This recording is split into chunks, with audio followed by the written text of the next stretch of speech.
انس کے چچا رشتے میں لگتے ہیں، وہ غیر قریشی اللہ خدمت لینا چاہے تو ان مادی وسائل کی ضرورت نہیں ہوتی، وہ دلوں میں باتیں ڈال دیتا ہے روحانیت کے ذریعے، اور ایک وقت آتا ہے جب لوگوں کے دلوں میں وہ باتیں گر کر جاتی۔ آپ اور میں شاید سمجھتے ہیں، اور یہ میں مانتا ہوں کہ ہمارے علماء، ہمارے خطباء، ان کو یہ چس پڑ چکی ہے، یہ شوق ہے کہ مائک ہو اور اچھا ہو، ساؤنڈ ہو اچھا ہو، اس کے بغیر شاید کوئی بولنا بھی گوارا نہ کرے۔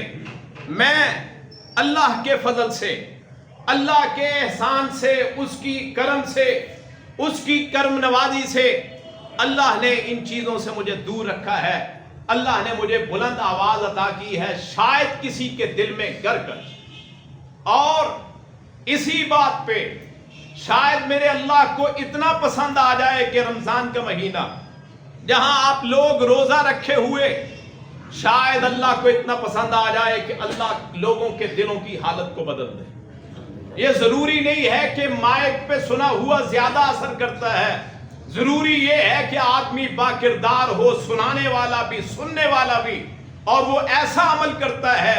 کہاں وہ قبروں میں پڑے ہوئے محدثین اور ان کی بات آج ہم کرتے ہوئے ہماری آنکھیں نم ہو جاتی، ہماری آنکھوں میں آنسو آ جاتے ہیں۔ یاد رکھیے، مادی وسائل کوئی چیز نہیں ہوتے، صرف ایک ذریعہ ہو سکتے ہیں، ایک وسیلہ ہے کسی چیز کو آگے پہنچانے کا، لیکن یہی سب کچھ نہیں ہوتا۔ اللہ کی روحانیت سب سے بڑی ہے۔ اللہ اکبر و اعظم و اجل، اللہ سب سے بڑا ہے، سب سے عظمت والا ہے، اور سب سے اس کی قدر اور منزلت بڑی ہے۔ یاد رکھیے، پورے خطبے میں صرف ایک بندہ بدل جائے، 500 نہیں، 100 نہیں، 50 نہیں، 10 نہیں، 5 نہیں، صرف ایک بندہ، میں یہ سمجھوں گا میری ساری زندگی کا حق ادا ہو گیا، روزوں کا بھی حق، تبلیغ کا بھی حق۔ ایک بندہ آپ کی وجہ سے اگر بدل جاتا ہے تو یاد رکھیے اللہ تعالیٰ اس کی وجہ سے آپ کی بھی مغفرت کر دیتا ہے۔ کوئی ایک بندہ نمازی بن جائے، کوئی ایک بندہ راہ ہدایت پہ آ جائے، کوئی ایک بندہ اللہ والا بن جائے، اللہ کے راستے کو اختیار کر لے تو اللہ کریم کرم فرما دیتا ہے۔ یہ ہم لوگ سوچتے ہیں، نہ میری زندگی میرے اختیار میں، نہ میری آواز میرے اختیار میں، نہ میری تبلیغ میرے اختیار میں، نہ آپ کا سننا آپ کے اختیار میں، نہ آپ اور میرا دیکھنا، آپ کا اور میرا دیکھنا اختیار میں۔ آدمی کا کچھ بھی نہیں ہوتا۔ کل من علیہا فان وَيَبْقَى وَجْهُ رَبِّكَ ذُو الْجَلَالِ وَالْإِكْرَامِ، ساری کائنات فنا ہونے والی ہے، صرف اللہ کا نام باقی رہنے والا۔ اور اسی پہ آپ نے میری بات سننی ہے، میں نے یہ تمہید اس لیے باندھی ہے کہ آپ کو پتہ نہ اس میں انتظامیہ کا قصور، کوئی جان بوجھ کے اپنی بے عزتی نہیں کرواتا، نہ اس میں آپ میں سے کسی کا قصور ہے، اور نہ ہی میرا فن ہے کہ میں آپ کے سامنے کھڑا ہو گیا۔ یہ اللہ کا کرم ہے کہ اس نے مجھے کھڑے ہونے کی توفیق دی، نہ اس میں اللہ جانتا ہے کوئی ریاکاری ہے کہ کسی کو دکھانے کے لیے کھڑا ہوا۔ رمضان کا مہینہ اللہ جانتا ہے، صرف اتنا ہے کہ آپ کے پاس اللہ کا پیغام سنانے کے لیے میری جسمانی کیفیت شاید ایسی نہیں ہے کہ میں ایسے بول سکوں۔ ابھی میں جسمانی طور پہ فٹ نہیں ہوں، اللہ نے مجھے روحانیت کا ایک سلسلہ عطا کیا ہے، اللہ ہر بندے کو عطا فرمائے۔ آپ اس کا تصور بھی نہیں کر سکتے کہ آپ اپنے مولا کی طرف ایک نظر اٹھاتے ہیں اور اللہ کریم آپ کے کام کر دیتا ہے، اللہ آپ پہ احسان کر دیتا ہے۔ آج کا میرا موضوع آپ کے اور میرے آپس میں اختلافات اور رمضان کیا ہمیں سبق دیتا ہے۔ قرآن کریم میں سورہ البقرہ میں اللہ کریم نے جہاں روزوں کا تذکرہ فرمایا، وہاں اللہ کریم نے وہاں ایک آیت نازل فرمائی، جہاں اللہ کریم، کیوں جی سکون آ گیا؟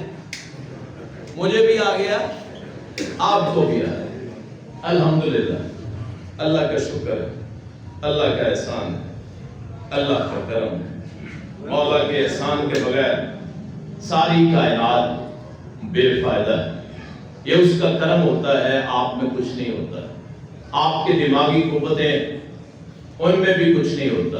کوئی کہتا ہے میری دماغ کی تیزی ہے, اب میں کہوں میری زبان کی تیزی ہے تو کچھ بھی نہیں ہے. میرا نطق جو ہے, یہ تھوک جو ہے زبان کے اوپر, اس کی وجہ سے زبان حرکت کرتی ہے. اگر زبان خشک ہو جائے آپ کچھ بھی نہیں کہہ سکتے, آپ ایک کلمہ نہیں بول سکتے. تو یہ مولا کا کرم ہے. اس پہ اللہ تعالیٰ نے ایک آیت نازل فرمائی جہاں اللہ تعالیٰ نے کہا کہ روزہ رکھیے. اس میں آیت نمبر 188 ہے, سورہ البقرہ ہے, دوسرا پارہ ہے. لا تأکلوا اموالکم بینکم بالباطل. اے لوگو, روزہ رکھنے کے بعد, اللہ کا حکم ماننے کے بعد, صبح سحری کھانے کے بعد, بھوکا پیاسا رہنے کے بعد, ہونٹ خشک ہے, پیٹ خالی ہے, آپ کے جسم پہ کمزوری ہے, اللہ تعالیٰ کا حکم ہے لا تأکلوا اموالکم بینکم بالباطل. اے لوگو, ایک دوسرے کا مال وہ ناجائز نہ کھاؤ, کسی کا حق نہ کھاؤ.